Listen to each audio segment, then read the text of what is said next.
So today we're with Dave Sharp, and he's brought quite a nice collection of different watches, and this is the second Omega of the batch. This is quite a big beast. Can you tell us a little bit about it, what this one is and how long you've had it? Sure, yeah, this is the Omega Ploprof. Mm-hmm. Again, it's a watch that, it's sat in the Omega range for a long time, but it's definitely one of those pieces that I think, most folk, to be fair, rarely see it. I think, a lot of the Omega stores in London that maybe are brand stores tend to have them in stock, but I think you rarely see them in ADs. It's not a piece that's very popular by all accounts, probably by contribution of the fact that it's not exactly small. And I suppose it's a tool watch in the true sense of the word, for what it was designed for from day one. And this is obviously the kind of modern take on it, where this is the more latter redesign of it. Very little has changed since the original. So when did the original one come out? Oh Christ, now we're talking, we're back in the 50s, 60s was the originals that they came out, which, the big keys you had on it, it was steel, and it was a monoblock. It was one piece, case. wasn't it? Yeah, the movement loaded in from the front, and effectively the shape of the crystal or the sapphire and stuff was it was loaded in, so that effectively under pressure it pushed down in it to seal it. You also had the locking bezel, so the bezel itself, you've got the release button here, and in the originals that was a kind of rubberized material, and there's quite a lot of the old ones now where they've not been particularly kept well, or they've not been looked after particularly well.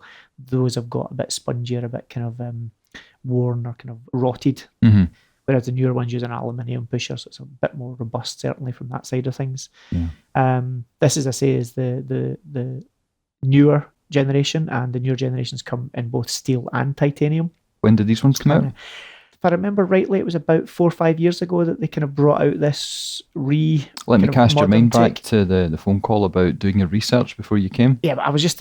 you just pay me lip service as usual? What? Yeah. Lip service? You enjoyed it at the time. Later on? Okay. It's later on. Always pay after. Always pay after. Okay. I'm just embracing inner Rick. So 5 or 6 years ago? Sometime. Not yesterday. All right. Sometime in the not so distant past. Aye. This came out. Sounds reasonable. Yeah. We'll just wing it. If you say ish, it gets away with multitude Allegedly. Allegedly. That's Rick. That's for the murder. That's it. Stroke Deadpool. Aye. Again, this is one of these watches where there's so many other pieces that, you think about, and then you do see one and you go, oh, that's a great piece. That's really cool. And you try it on and you think, oh, yeah, I really want one of these. But then inevitably something else comes along, another watch or whatever it may be. And it was when I saw, actually, it wasn't this is the kind of more classic colorway. It was the other colorway they do, which is the white dial and the blue bezel, a kind of royal blue bezel. I saw it, I can't remember exactly where I saw it, but I saw it somewhere in person. I'd seen the pictures and I saw it in person. I thought, that is absolutely amazing looking. And that kind of got me thinking, and I kind of started thinking, oh, should I get one? And very much in my mind was to get the one that was the white dial and the blue. It was just a really kind of cool looking watch that I really liked the look of. And eventually I thought, okay, right, I'm going to get one. And funnily enough, at that point I was like, I should get the traditional colour scheme, that kind of black with the orange. And then I talked to a few folk and they were like, yeah, you should definitely go the classic colourway, because if you get the other one, you'll love it and then you'll probably regret it because it'll fade on you, that kind of bright colourway. Right. Yeah. And actually, funnily enough, to this day, every time I see the other one, I think, oh, I should have bought that. I should have bought the other one.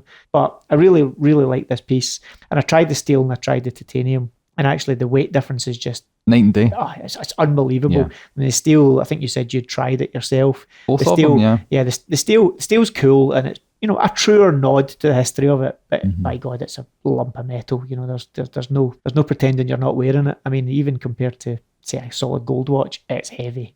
Yeah. And this is definitely very wearable. I quite often switch and change the bracelet, because when you get this piece, it comes with the mesh bracelet, but it also comes with the kind of rubber bracelet, which both utilise the deployant utilises both straps, so you can just swap and change them actually really easily. Right. And this, if I remember rightly, came with a black rubber, and it came with the titanium mesh. But I picked up the orange because of my kind of I should have bought the white and blue one.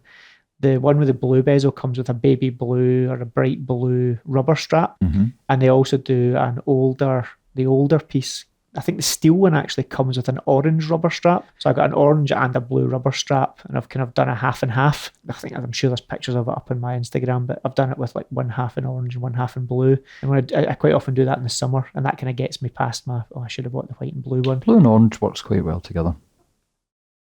You're a man that likes an orange strap, aren't you? Yeah. Maybe I should make it all orange, and you should have your orange, and we should go visit Rick. We should. He'd not be happy, would he? No, he would not. Care? Not at all. Not at all. Not at all. So no, again, other little features. I think this has obviously got the ceramic bezel on it as well. You've got the tie. You've got they put the aluminium kind of release for the bezel on there as well. Cool little micro adjust on the clasp as well, so it's quite easy. Well, show us some of the functions then. Let's see how these work. Okay, so very much you've got obviously the bezels locked, so if you push to release, you can turn unidirectionally, so you can go bidirectionally, you can go both ways. And then obviously when you've set it and you lock it, that's it locked in place. That's going nowhere. So it's going absolutely nowhere. Bring it back. The crown's a screw down, but it's got the crown guard on it as well, so you very much have to. There we go. Screw it. You'll see the whole kind of movement. And this deploys out, and then obviously you can pull it out for your stops. You've got two positions. There's obviously no date in this. You need to come back this way. And you've got. There's no date? No, there's no date. Not interested. Strangely enough, you need the date when you're drowning. Well, you want to mark your own. But make sure people are available for your funeral. Absolutely. So there we go on that. And then it's not a subtle clasp. There's that no is about it. That's an offensive weapon in Scotland. It's need a license for that. It's a big lump. Really nicely made titanium. Not keep going too far. And then you've obviously got the micro adjust on there as well. So you've got quite a significant amount of adjustment on the clasp as well. Let's have a look at that case back before you close up. This is slightly different on the tie one. So unlike the originals, the case back is a screw down case back. More modern movement obviously in there. So what is the depth rating of this one, this re-edition? 4,000 feet. So what's that, 1,200 metres? And it's got a clear case back as well. Correct. That's a bit nuts. Yeah, I suppose that shows you... Showing Rolex a thing or two there. I suppose what that does is it shows you the modern materials. I'll let you do it because you're probably looking at to move it around. Yeah. Modern materials these days, that's the big difference. And also manufacturing tolerances, these days compared to, even 10, 20, 30 years ago are significantly improved. So the ability to do these kind of things is definitely there. Look at the girth of that. The only thing I've got with girth in my life. I feel like I'm on one of my favourite websites. Chrono24, you dirty buggers. Well, that looks like a UFO. It's huge. It's one of these watches. It's strange. It wears, because you've got this. The case back's round, and obviously it does kind of chamfer up to the case back. Really, only this case back is the bit that sits on your wrist, and actually, it doesn't wear nearly as big as you think it would. And when you physically have it on, don't get me wrong, it's a huge bit of watch. It's not going to fit under a tight cuff very easily in any way, shape, or form. But actually, it's very comfortable to wear. And if you're in, kind of stretchy cuff, or you've got a t-shirt on, it very much wears easily. It's an easy wearing watch. You just do need to watch that you don't clunk it into things, because it does have a shong for catching things. But let's see what it looks like in your 2¼ inch wrist. Are we sliding in again? Yep. Insert. Everyone stop. You're always putting it in the wrong place. It's like you to manhandle me. There we go. You do feel like you've got dead man's flesh hands. Have you been visiting Rick at the morgue? That doesn't look as big as you would reckon it would. No, I mean, I think my wrists are about exactly 6.5 inches, 7 inches type thing. My wrists, so they're, between small and small average, I suppose, and for most folks' wrist sizes. But again, I don't think it wears ridiculously big in any way. It's a cool piece.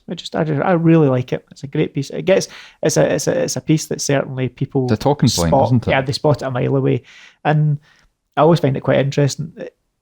It's a watch, I suppose, if it's not on your radar, you don't even bother looking, and because it hardly gets seen really in windows or in ADs, the minute someone sees it, they're like, "Oh, is that a Ploprof? Oh, can I have a go?"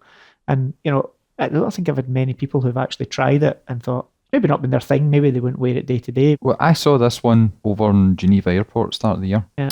And I spoke to the girl, and the two of them, they had the titanium, they had the steel. Yeah. Steel just as a brick, like you say. Yeah. But I asked the girl how long she'd had it there, and she said 3 years. I just sat there probably. And I thought she meant, when did it come out? And she's like, no. This one has sat here for 3 years in the AD. Yeah. You wear this one much? I go through phases, I suppose, is what I do with it. It's kind of like, I get it out, and it's like, oh yeah, it's cool. How about the watch? What were we talking about? Your big one there. Oh, the big you one? Get it out quite a lot. Well, it helps. It makes its own way out of As a mind of its own. Yeah, I mean, I go through phases where I'll kind of put it on, and then it tends to be if I've worn it for a couple of days, I end up wearing it for a week or 2 weeks, actually, because I actually do like wearing it. And then I suppose I wear it for a while and think, oh, I better wear something else now. But actually, it would be a go-to watch for me, bizarrely, for something that's so big and kind of chunky. I do enjoy wearing it, you know, but when you get into winter, it's one of those things. It's like when you start wearing jackets and stuff, then it starts getting a bit more complex because it's altogether a bit chunky. Certainly is. No, it's a cool piece. Really enjoy it. Well, thanks a lot, Dave, for bringing this along for us to have a look at. I'm going to withdraw whilst we're talking. Yeah, you can slide it out slowly so it doesn't get caught in anything. Thanks for viewing this video. There are a lot more like it, so check us out on YouTube at Scottish Watches YouTube channel. Check us out on Instagram at Scottish Watches, our website scottishwatches.co.uk, and we have a twice weekly podcast which you can listen to in your ears on Apple Podcasts, Google Play, and everywhere else, including Spotify, that podcasts appear on. So thanks a lot, Dave. No Catch you in the next one. Take care. Cheers.